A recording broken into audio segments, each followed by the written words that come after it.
কেমন আছেন সবাই? আজকে আমরা এমন একটি মুভির এক্সপ্লেন করব যা 2026 সালে নেটফ্লিক্সে প্রথম রিলিজ হওয়া মুভি দ্য রিপ নিয়ে। মুভির শুরুতে আমাদের পরিচয় হয় একজন নার্কোটিক্স অফিসার জেকির সঙ্গে। সে ফোনে কথা বলছিল তার এক ইনফর্মারের সাথে। ফোনের ওপাশের মানুষটা ভীষণ আতঙ্কিত। তার গলাতেই বোঝা যায় সে বুঝে গেছে কিছু একটা ভয়ঙ্কর করতে চলেছে। জেকি তাকে শান্ত করার চেষ্টা করে এবং আশ্বাস দেয় যে কোনো মূল্যে সে তাকে প্রোটেক্ট করবে। কল শেষ হতে জেকি তার গাড়ি থেকে নামে। ঠিক তখনই হঠাৎ করে একদল বারাটে খুনি তাকে ঘিরে ফেলে। ওদের উদ্দেশ্য একটাই, জেকিকে এখানে মেরে ফেলা। আচমকা হামলায় জেকি ভয়াবহ আহত হয়, তবুও শেষ শক্তিটুকু দিয়ে সে পাল্টা গুলি চালায়। মরার আগের মুহূর্তগুলোকে জেকি খুব দ্রুত তার ফোন থেকে একটি গুরুত্বপূর্ণ মেসেজ পাঠায়।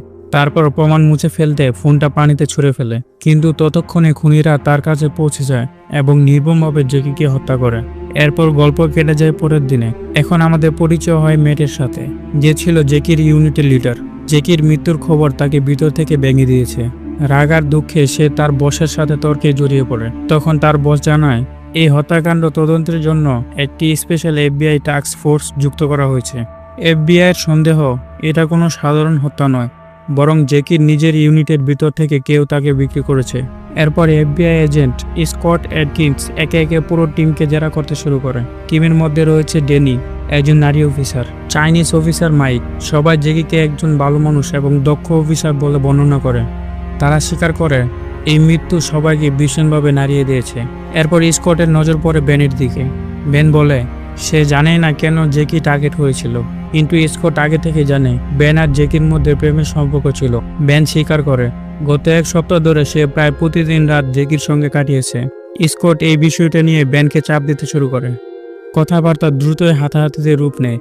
অন্য অফিসাররা এসে দুজনকে আলাদা না করলে পরিস্থিতি আরও খারাপ হতো। পরে ম্যাটের বস প্রশ্ন তুলে স্কট আর বেনের মধ্যে এত শত্রুতা কেন?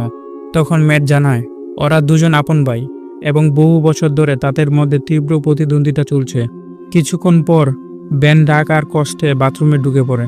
ম্যাট তার পিছনে। সেখানে পরিষ্কার হয়ে যায় বেন তার ভাই স্কটকে ভিতর থেকে ঘৃণা করে। জেকির মৃত্যু দুজনকে ভেঙে দিয়েছে, আর দুজনই চায় যে করেই হোক খুনিকে খুঁজে বের করতে। অন্যদিকে এফবিআই এখনো নিশ্চিত এই ইউনিটের মধ্যে একজন বিশ্বাসঘাতক আছে। ম্যাট বেনকে জানায় এমনকি তাদের নিজের বসও হয়তো পুরো সত্য জানে না। কিছুক্ষণ পর বেন আবার টিমের কাছে ফিরে আসে। সে হাসি ঠাট্টা করে, মজা করে, ভিতরে কষ্ট ডেকে রাখার জন্য। এদিকে ম্যাটের হাতে আসে জেকির শেষ মেসেজ। সেখানে জেকি তাকে সতর্ক করেছিল একটা বাড়ির কথা, যেখানে নাকি প্রচুর নগদ টাকা লুকানো আছে। এই সময় ঘটনাস্থলে আসে ডিইএ অফিসার কাইল আর তার টিম নিয়ে। কাইলের ইউনিট বড় বড় ক্রিমিনাল নেটওয়ার্ক ভাঙার এক্সপার্ট, এবং এর আগেও তারা ম্যাটদের সাথে মিলিয়ে অনেক বড় মাফিয়াদের অপারেশন শেষ করেছে। ম্যাট কাইলকে সেই বাড়ির টিপসের কথা জানায়। সিদ্ধান্ত হয় এই বাড়িতে রেড হবে। অপারেশনের আগে ম্যাট ইচ্ছা করে প্রত্যেক অফিসারকে আলাদা আলাদা অঙ্কের কথা বলে। মাইক বলে ভিতরে প্রায় $5 লক্ষ থাকতে পারে। ব্যানকে বলে অঙ্কটা হয়তো $30 লক্ষ পর্যন্ত হতে পারে। এর মাধ্যমে ম্যাট আসলে সবাইকে আলাদাভাবে পরীক্ষা করতে চাইছিল। ম্যাট এবার টাকার অঙ্কটা আরো কম করে বলে তার ধারণা ভিতরে হয়তো মাত্র $75 থাকতে পারে। এরপর পুরো টিম সেই সন্দেহজনক বাড়িটাই পৌঁছায়। বাড়ির সামনে তাদের দেখা হয় এক নারী, নাম সাশা। তার উপস্থিতি বেশ চোখে পড়ার মতো, আর সে মেক্সিকান হওয়ায় ম্যাটদের সন্দেহ আরও বেড়ে যায়, কারণ এই ধরনের বাড়িগুলোই বেশিরভাগই সাধারণ মেক্সিকান কারেলের সাথে জড়িত থাকে। ম্যাট সাশাকে জানায় তাদের কাছে সার্চ ওয়ারেন্ট আছে। এরপর টিম বাড়ির ভিতরে ঢুকে পড়ে। তারা সঙ্গে আনা কুকুরটাকে ছেড়ে দেয়। কিছুক্ষণের মধ্যে কুকুরটা উপরতলায় কিছু একটা লুকানো আছে বলে সিগন্যাল দেয়। ম্যাট সাশাকে টাকার ব্যাপারে জেরা করে, কিন্তু সাশা দৃঢ়ভাবে বলে সে কিছুই জানে না। এরপর ম্যাট এবং বেন উপরে উঠে যায়। সেখানে তারা দেখতে পায় চোখের আড়ালে লুকিয়ে রাখা বড় বড় কয়েকটা ড্রামগুলো দেখে তারা আবার সাশাকে মুখোমুখি করে এবং সত্য কথা বলার জন্য চাপ দিতে থাকে। সাশা জানায় সে তার দাদির সাথে এই বাড়িতে থাকতো। চিকিৎসার ব্যবস্থা করার জন্যই সে আবার এখানে ফিরে এসেছে। তার দাদি 3 মাস আগে মারা গেছে। সাশার দাবি এই টাকার ব্যাপারে তার কোনো ধারণাই নেই, কিন্তু ম্যাট তার কথা বিশ্বাস করে না। তার ধারণা সাশা নিশ্চয়ই কিছু লুকাচ্ছে। ম্যাট আর বেন তাকে বলে এই এলাকায় প্রায় সব বাড়ি মাফিয়াদের দখলে, তাই তারা নিশ্চিত ছিল এখানে টাকা পাওয়া যাবে। এই কথাগুলো শুনে সাশার কাছে ম্যাট আর বেনই যেন দুর্নীতিগ্রস্ত পুলিশ মনে হতে শুরু করে। হঠাৎ করে সাশার চোখ পড়ে ম্যাটের 2 হাতে থাকা অদ্ভুত টেটুর দিকে। সে জিজ্ঞাসা করে এর মানে কি? ম্যাট শান্ত গলায় বলে একটা টেটু মানে প্রশ্ন, আর অন্যটা উত্তর। এরপর যখন ম্যাট আর বেন ড্রামগুলো একটা খুলে দেয়, তারা স্তব্ধ হয়ে যায়। প্রতিটা ড্রামের ভিতরে প্রায় 14,40,000 করে নগদ টাকা। মোট 14টা ড্রাম, মানে প্রায় $2 কোটি কাছাকাছি কেস। ম্যাট নিজে স্বীকার করে এটা তার পুরো ক্যারিয়ারের সবচেয়ে বড় রেড। নিয়ম অনুযায়ী রেডে পাওয়া সব টাকা ঘটনাস্থলে গুণা ও নথিভুক্ত করতে হয়। ম্যাট সবাইকে ফোন জমা দিতে বলে। প্রথমে সবাই প্রতিবাদ করলেও শেষ পর্যন্ত বাধ্য হয়ে ফোনগুলো দিয়ে দেয়। এরপর ম্যাট সব ড্রাম নিচে নিয়ে আসে। ডেনি আর টাবিটাকে টাকা গোনার দায়িত্ব দেয়। মাইককে বাড়ির বাইরে পাহারা দিতে পাঠায়। বেন ম্যাটকে বোঝানোর চেষ্টা করে, এত রাত হয়ে গেছে, এত টাকা এক জায়গায় রাখা মানে ভীষণ বিপদ, এখনই এখান থেকে চলে যাওয়া উচিত। কিন্তু ম্যাট রাজি হয় না। তার কথা হলো নিয়ম মানতেই হবে, টাকা গোনা আর কাগজে তুলতে হবে। সে আরও স্পষ্ট করে দেয় এই মুহূর্তে বসকে কিছু জানানো হবে না। বেন তখন বলে যে কি তাকে জানিয়েছিল সে বড় কোনো টিপের অপেক্ষা ছিল, সম্ভবত এই টাকার সেই ইঙ্গিত। ম্যাট ঠান্ডা গলায় উত্তর দেয়, এগুলো কোনো ব্যাপার না, আগে জায়গায় সিকিউর করতে হবে। ঠিক তখনই বাইরে থেকে মাইক খবর দেয় পুলিশের গাড়ি এসে গেছে। বেন আর মাইক বাইরে যায়। পুলিশ অফিসাররা জিজ্ঞাসা করে তারা এখানে কেন। বেন জানায় এটা একটা অফিসিয়াল রেড, কিন্তু পুলিশরা বলে এই রেডের কোনো বার্তা তারা পায়নি। এরপর বেন আর মাইক বুঝে যায় কিছু একটা ভীষণ গোলমাল আছে। তারা লক্ষ্য করে ওই পুলিশদের মধ্যে একজন অফিসারও আছে যে বর্তমানে সাসপেন্ড। বিপদে আঁচ পেয়ে তারা দৌড়ে ভিতরে ফিরে আসে। সবাই বুঝে যায় ওরা যদি টাকার খবর পেয়ে যায় তাহলে পরিস্থিতি মুহূর্তে রক্তক্ষয়ী হয়ে উঠবে। ম্যাট সবাইকে অস্ত্র ধরতে বলে, বুলেট প্রুফ বেস্ট পরতে নির্দেশ দেয়। শাসাকে বেঁধে ফেলা হয়। সে রাগে ফুঁসছে কিন্তু একেবারে অসহায়। বাইরে থাকা মাইক গোপনে তার দ্বিতীয় ফোনটা বের করে। সে তার চিফকে মেসেজ পাঠায়, আমরা সোনার খনি পেয়েছি, কিন্তু সবকিছু এখন নিয়ন্ত্রণের বাইরে চলে যেতে পারে। এরপর ম্যাট আবার শাসাকে জেরা করতে শুরু করে। এবার আগের চেয়েও বেশি চাপ দেয়। এইবার শাসা ভেঙে পড়ে। সে স্বীকার করে কিছুক্ষণ আগে দুজন লোক এসেছিল এবং এই টাকা রেখে গেছে। ওরা তাকে বলেছিল যদি কেউ আসে যত খুশি টাকা নিয়ে যেতে দাও, কারণ এই টাকা তাদের কাছে কোনো মূল্যই নেই। এই কথা বলতে বলতে শাসার চোখ হঠাৎ করে পড়ে যায় একটি ছবির দিকে। শাসা হঠাৎ ম্যাটের ফোনের স্ক্রিনে দেখে একটি ছবির দিকে তাকিয়ে বলে, এই বাচ্চাটা কে? ম্যাট সংক্ষেপে বলে, ও আমার ছেলে। এরপর ম্যাট আর বেন শাসার পুরো ব্যাকগ্রাউন্ড চেক করে, কিন্তু আশ্চর্যের বিষয় তার বিরুদ্ধে কোনো বড় ক্রিমিনাল রেকর্ডই নেই। ঠিক তখনই হঠাৎ একটি ফোন বেজে ওঠে। বেন কলটা রিসিভ করে। ওপাশ থেকে একজন ঠান্ডা গলায় হুঁশিয়ারি দেয়, যত টাকা নিতে চাও নাও, আর ওখান থেকে এখনই বেরিয়ে যাও। $5 লাখ জন্য নিজের জীবন ঝুঁকিতে ফেলার কোনো দরকার নেই। এই কথা শুনে বেন খেপে যায়। সে সঙ্গে সঙ্গে মেটকে টেনে এক পাশে রুমে নিয়ে যায়। বেন রাগে ফেটে পড়ে। আর বেন বলে, তুমি তো প্রথমে বলেছিলে এখানে $30 লাখ থাকবে, কিন্তু ফোনে বলা হলো মাত্র 5 লাখ। তাহলে তুমি এতক্ষণ কি লুকাচ্ছিলে? এই মুহূর্তে বেন বুঝে যায় ম্যাট অনেক বড় আর অনেক বিপজ্জনক একটা খেলা খেলছে। ম্যাট কোনো পরিষ্কার জবাব দেয় না, কিন্তু বেন এখন নিশ্চিত এই ব্যাপারটা শুধু রেডের না, এর পিছনে আরো গভীর কিছু আছে। ভিতরে ম্যানুয়ালি টাবিটা আর ডেনি টাকা গুনতে থাকে। দামের পর ড্রাম কেস থেকে তাদের মাথা ঘুরে যায়। তারা বুঝতে পারে এই টাকার সামান্য একটা অংশ নিলে তাদের জীবন পুরো বদলে যেতে পারে। বাইরে এসে বেন কাইলকে ফোন করে ব্যাকআপ চায়, এমনকি সে তার বাইকে ফোন করার কথা বলে। প্রথমে কাইল রাজি হয় না, কিন্তু বেন তাকে জানায় এই বাড়িতে আসার পিছনে ম্যাটের পাওয়া একটি গোপন টিপি মূল কারণ। এর ভিতরে তারা এমন একটি টাকা পেয়েছে যা কল্পনাতীত। সবচেয়ে ভয়ঙ্কর ব্যাপার, ম্যাট এখনও চিফকে কিছু জানায়নি। কাইল তখন আবেগে ভেঙে পড়ে।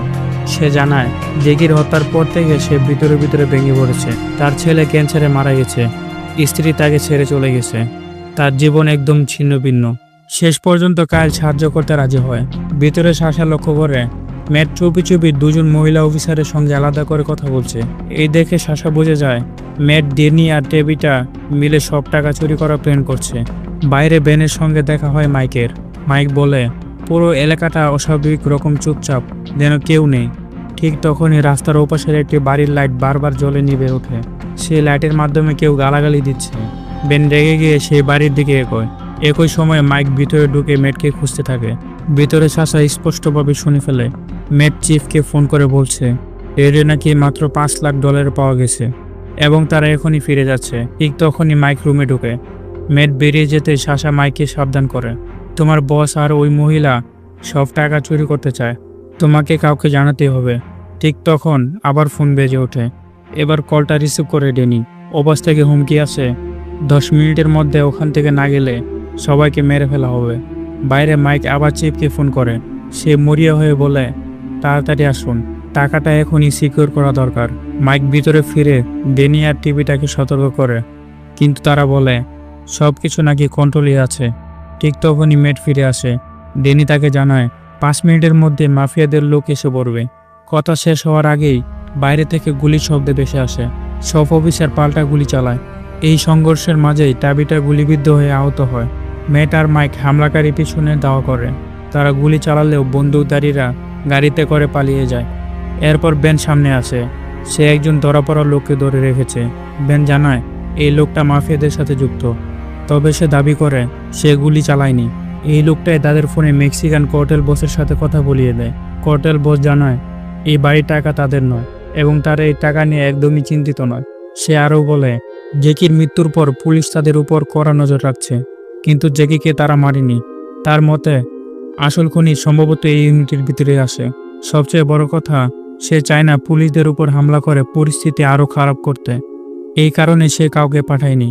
এই সত্য শুনে মেট আর বেন দুজনেই স্তব্ধ হয়ে যায়। তারা ভিতরে ফিরে পুরো টিমকে জানায় এই টাকা মাফিয়ার না, মানে কেউ এটাকে নিতে আসবে না। এই কথা শুনে ডেনি বলে ওঠে, তাহলে আমরা কেন টাকাটা রাখবো না? এখান থেকে গল্প নতুন মোড় নেয়। ডেনি তখন প্রস্তাব দেয় চিফকে শুধু মেট যে অঙ্কটা বলছে সেটাই রিপোর্ট করি, আর বাকি টাকা আমরা নিজেদের মধ্যে ভাগাভাগি করে নিই। এই কথা শুনে বেন পুরোপুরি ফেটে পড়ে। সে চিৎকার করে মেটকে বলে, তুই বাইরে বন্দুকধারীদের সঙ্গে কাজ করছিলি, পুরো অপারেশনটাই তুই প্ল্যান করেছিলি এই টাকা চুরির জন্য। মেট সঙ্গে সঙ্গে পাল্টা আক্রমণ করে, বিশ্বাসঘাতক তুই, বাইরে দাঁড়িয়ে তুই তো মাফিয়ার লোকের সাথে কথা বলছিলি। বেন গর্জে ওঠে, কার্টেল বস নিজেই বলেছে তারা জেগিকে মারেনি, আর খুনি আমাদের টিমের মধ্যে কেউ। এবার বেন সরাসরি মেটের দিকে আঙ্গুল তোলে, জেগিকে তুই মেরেছিস। ম্যাট জোরে অস্বীকার করে। দুজনের কথা লড়াই মুহূর্তের মারামারিতে বদলে যায়। শেষ পর্যন্ত মাইক মাঝখানে ঢুকে দুজনকে আলাদা করে। এরপর ম্যাট হুকুম দেয় সব টাকা গুছিয়ে এখনই এখান থেকে বের হতে হবে। মাইক বাথরুমে গিয়ে বুঝতে পারে তার ফোনটা হয়তো আগেই বাইরে পড়ে গেছে। একই সময় বেন আবার কাইলকে ফোন করে এবং যেভাবেই হোক এখনই আসতে বলে। কাইল রাজি হয়, কিন্তু জানায় গাড়ির টায়ার কেটে দেওয়া হয়েছে, তাই তাকে ট্রাক নিয়ে আসতে হবে। মাইক শাসার কাছে ফোন চাইলে জানায় ফোনটা মেটের কাছে আসে। এই সময় মাইক লক্ষ্য করে বাড়ির চারদিকে মোমবাতি সাজানো। সে বুঝে যায় কি করতে হবে। মাইক আগুন লাগিয়ে দেয় পুরো বাড়িতে। ভিতরে সে ডেনি আর টাবিটাকে টাকা বেগে ভরতে সাহায্য করে এবং একটা নির্দিষ্ট অঙ্ক বলে দেয় এই সংখ্যাটাই সবাইকে জানাতেই হবে। কিছুক্ষণের মধ্যে পুরো বাড়ি আগুনে পুড়ে যায়। ঠিক তখনই কাইল ট্রাক নিয়ে এসে পৌঁছে যায়, সব টাকা টাকে তুলে। মাইক ডেনি আর টাবিটাকে বলে শাসাকে পুলিশ স্টেশনে নিয়ে যাও। কাইল তাকে ওঠে। মাইক তাদের সঙ্গে থেকে যায়। সবাই অস্ত্র হাতে সতর্ক অবস্থায় থাকে। এই সময় মেট আবার চিফকে ফোন করতে যায়, কিন্তু মাইক থামিয়ে দেয়, তুমি চিফকে ভুল অঙ্ক জানিয়েছ। এই কথায় মেটের সন্দেহ ঘনীভূত হয়। আসল বিশ্বাসঘাতক কি মাইক?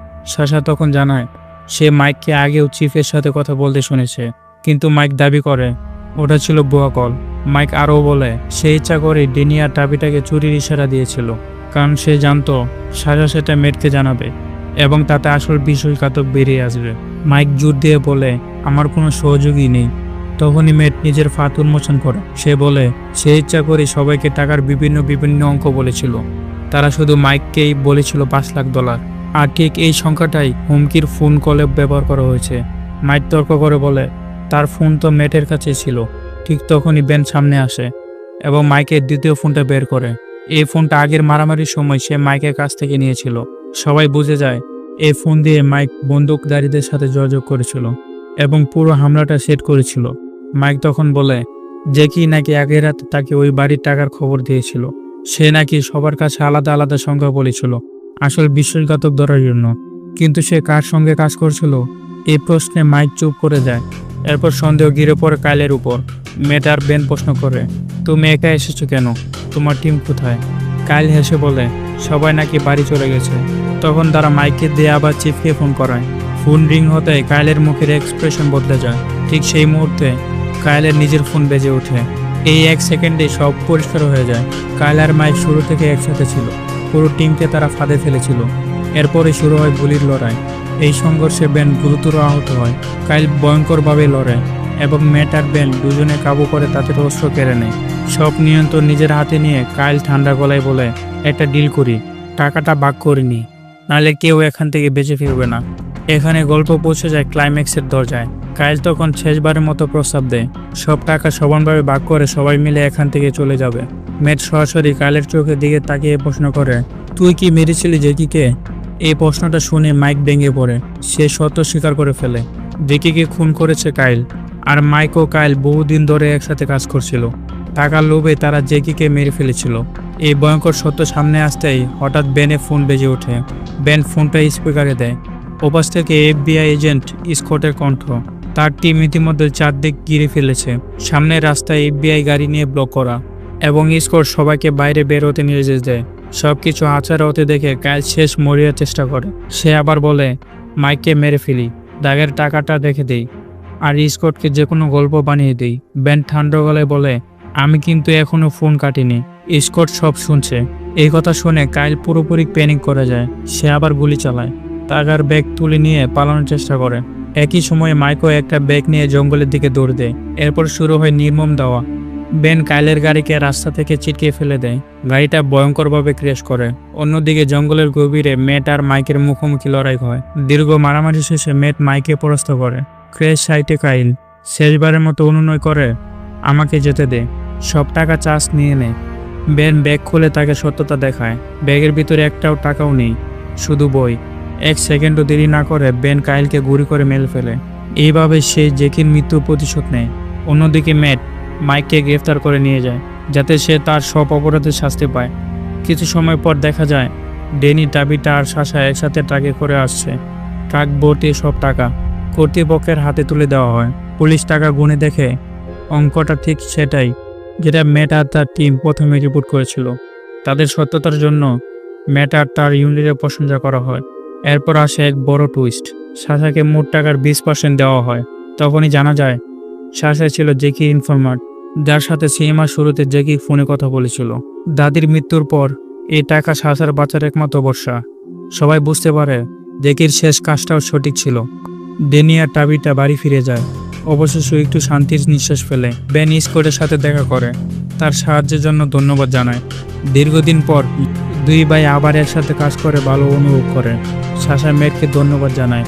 ম্যাট আগেই জানতো সাশা মাইকের বিরুদ্ধে সত্য বলবেই, কারণ সে একজন ভালো মানুষ। ম্যাট জানায় সে অনেক আগেই বুঝে গিয়েছিল সাশা জেকির ইনফরমার। এরপর ম্যাট তার ট্যাটুর মানে বোঝায়। একটা প্রশ্ন, তুমি কি একজন ভালো পুলিশ? আরেকটা উত্তর, হ্যাঁ। এই প্রশ্নটা তার ছেলে মৃত্যুর আগে করেছিল। এরপর ম্যাট তাকে কথা দিয়েছিল সে একজন সৎ পুলিশ। এরপর সাশা ও ম্যাট আলাদা পথে চলে যায়। ম্যাট তাকে উপদেশ দেয় সৎভাবে বাঁচতে আর ঝামেলা থেকে দূরে থাকতে। শেষ দৃশ্যে দেখা যায় সকালে আলোয় ম্যাট আর বেন হাতে পানি নিয়ে চুপচাপ সূর্যোদয় দেখছে। এই শান্ত মুহূর্তের মধ্য দিয়ে এই থ্রিলার সিনেমাটি সমাপ্তি হয়। তো কেমন লাগলো এই ভিডিওটা? আশা করি ভালো লেগেছে। যদি ভালো লেগে থাকে তাহলে লাইক অ্যান্ড সাবস্ক্রাইব করে তোমার পছন্দের মতামতটি জানিয়ে দিও। দেখা হচ্ছে পরবর্তী ভিডিওতে। খোদা হাফেজ।